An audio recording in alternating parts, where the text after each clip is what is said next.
from doing comedy, how difficult is it to actually set up a show?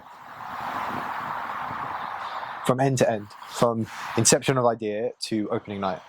Very difficult. Very difficult. It was a lot harder than I thought it would be. And again, it's the same moral. If I knew how hard it would have been, I would have probably never bothered. I was like, yeah, I'll just do a comedy show. But then all the bells and whistles, getting cameras set up, I nearly said getting a shisha set up for some reason, but getting the people in place, selling the tickets. Oh my God, selling the tickets. Obviously, I'm not a very big comedian right now, so shifting tickets is hard. So I have about 1,300 Instagram followers. So it's a small following, but we did just in a week, I sold over 100 tickets. And the reason that's about a 10% conversion rate from followers to people who actually bought a ticket to come see me. And the secret to that is engagement. There's no point having 20,000 Instagram followers if you never engage with them. By the rule, anyone who buys a ticket, message them before the show, message them the day of the show, and message them saying thank you after the show. Love that. To make people feel valued, because they genuinely are. But that's not sustainable. Well, why not? As my following gets bigger, then I can computerize that. True. And send mass emails. But they know right now that it's coming from you. Yeah. And that's nice. And eventually, you get a team that can respond to people's DMs directly. But I personally think you need to value your base. Would you let someone do that? Would you let someone take control of your DMs? Not right now, because there's no need. But yeah, I'd get someone who absolutely knows what they're doing. And you'd have scenarios in place. You'd have like a standard response that you send to people. All that stuff. Yeah, I would do that. 100% I would do that.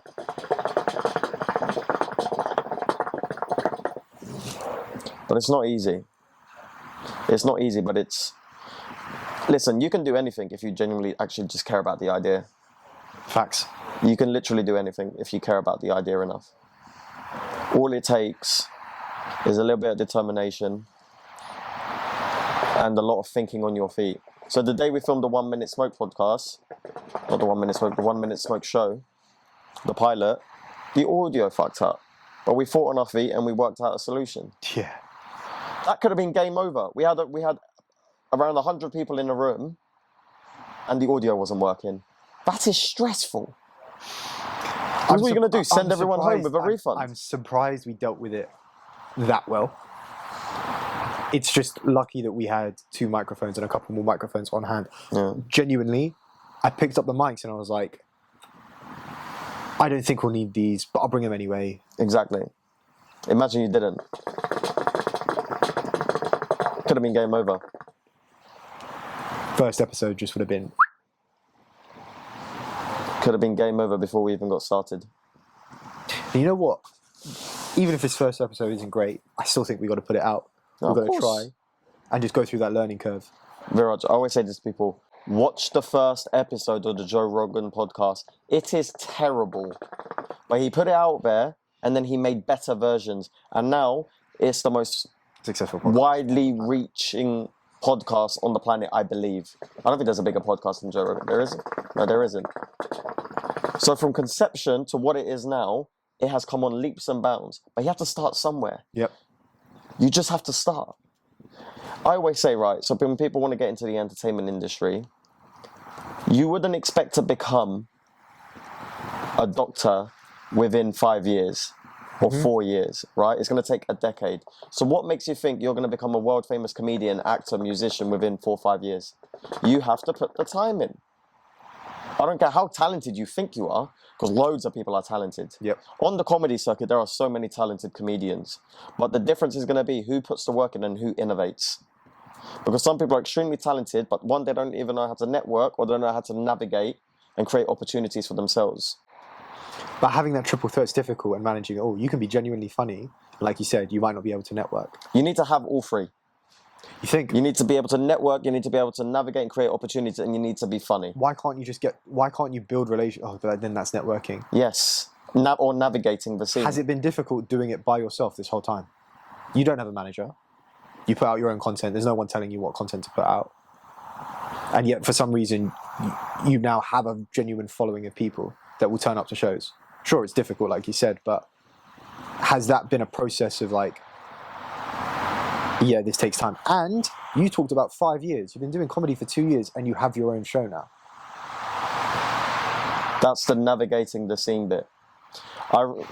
What made you want to do the show?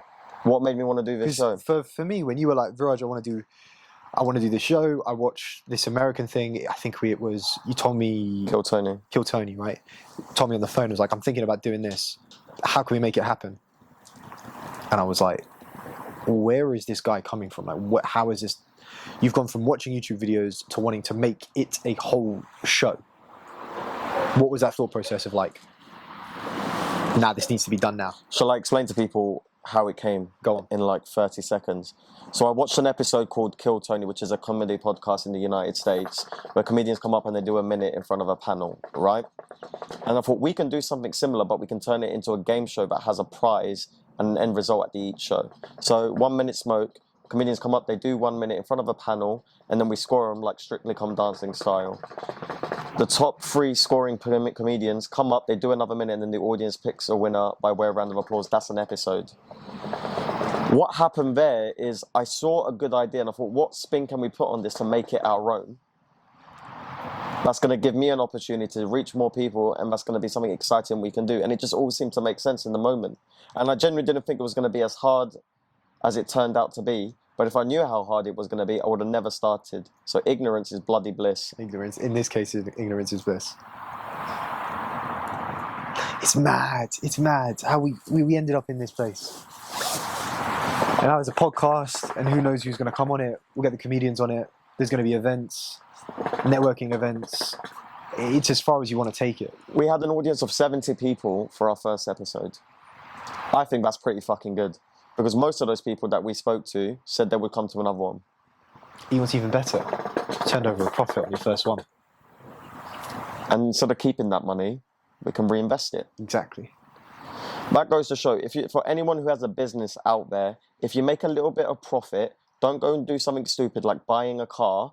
Invest it back into the business where you can. Build the equity. Build the equity and build something bigger and better while you still can. Yep.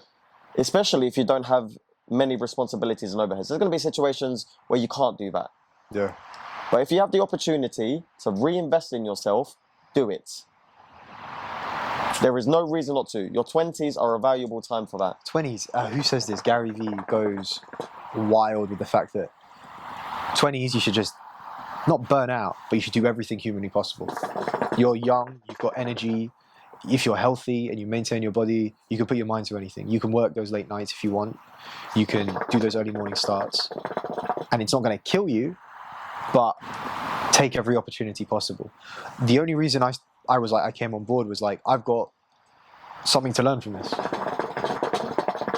And like I said, I get to work with my friends. Something that I've always dreamed about doing. You get to spend time with your mates. And have fun doing it. You know what my friend said? Matt? Yeah. What he said about your videos? He said his videos are great, but the views don't reflect the quality of the videos yet. And I said the word there is yet. Yet. Because when it does, and it will. In time. Everyone's going to be like, oh shit, this was a hidden gem. It's just, especially with those videos, I just don't enjoy making that content. That's talking head, standing still content. Having a conversation with someone is something I enjoy doing, and I feel like it is. Sure, it's a saturated market. People listen to conversations all the time. But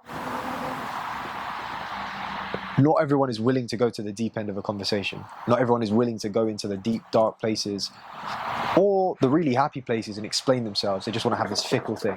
It's more than that. And you can do so much with audio content. You can do so much with video content. Why not push the boundaries of it? 1 Minute Smoke is not just going to be a comedy show.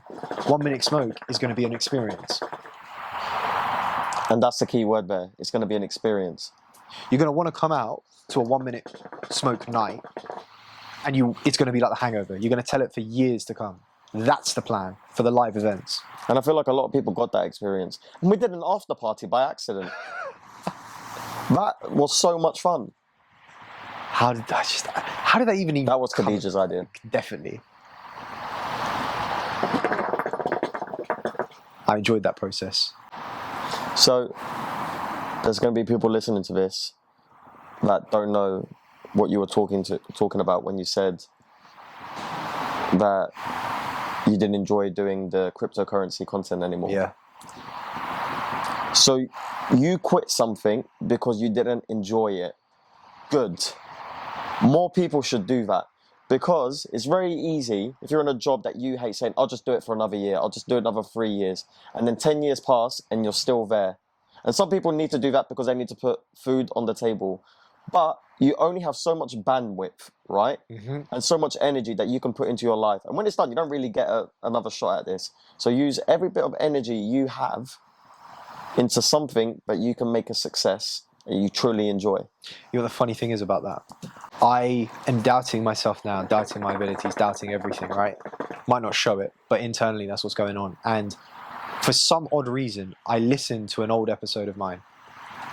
And in that episode of the podcast that I do, of The Ordinary Experience, I said, when something stops becoming fun to do, I have to reevaluate what's going on. And yet for some reason in this moment, I didn't want to do that. Because you were scared of feeling like a quitter. Exactly, because I've done, it's a constant throughout my life. You know what's worse than being a quitter? What? Hoarding ideas that haven't worked out for you personally in your mind and wasting the precious space in your brain. True. What are you going to do? Go through your whole life and continue with things you don't enjoy anymore just so you don't feel like a quote-unquote quitter? You are just going to waste your brain.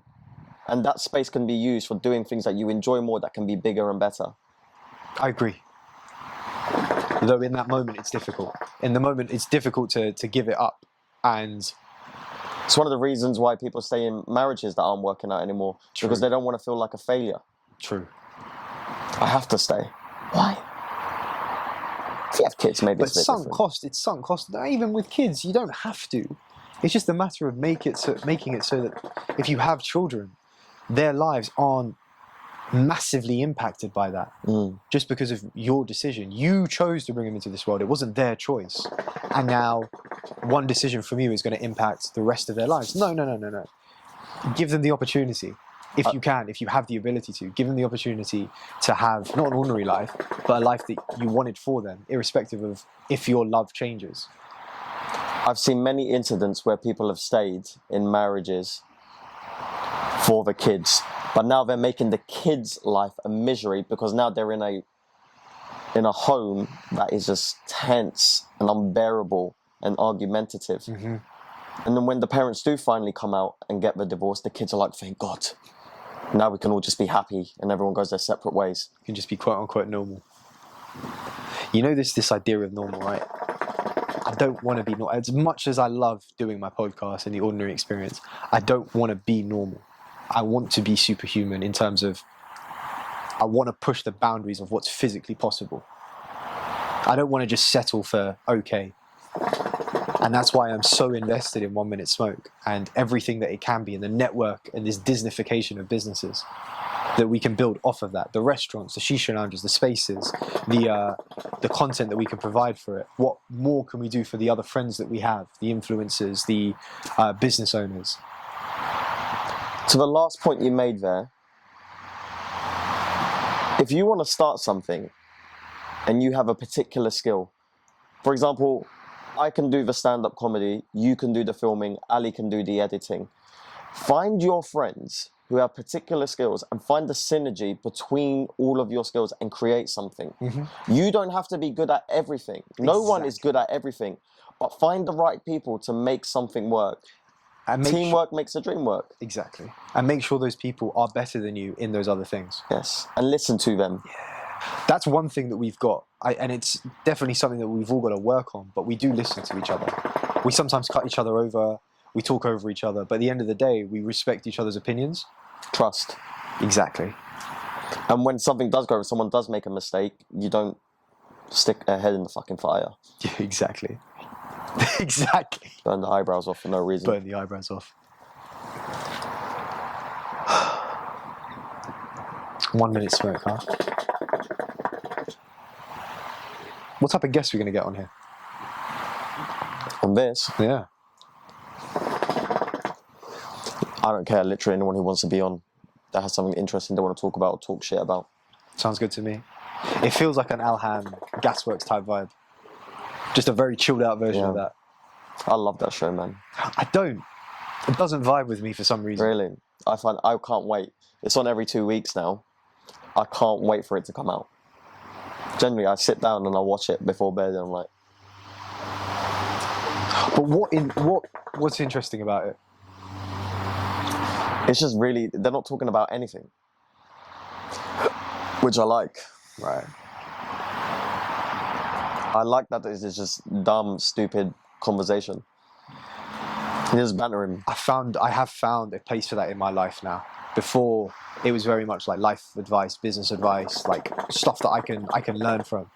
But in reality, it's like a fiction book. It can spur the brain creatively is the word, and completely change your outlook on something. Like something someone says over there starts changing a business plan over here. So maybe I've got to sit down and watch Alham. Any particular episode? Watch the one with Spec Gonzalez. Is this the guy with the big glasses? Yeah, he's so funny, man. He's so funny, man. I saw the clip of that where he's talking about his daughter playing football or his son playing football. Yeah. That clip was hilarious. It's hilarious, man. So funny.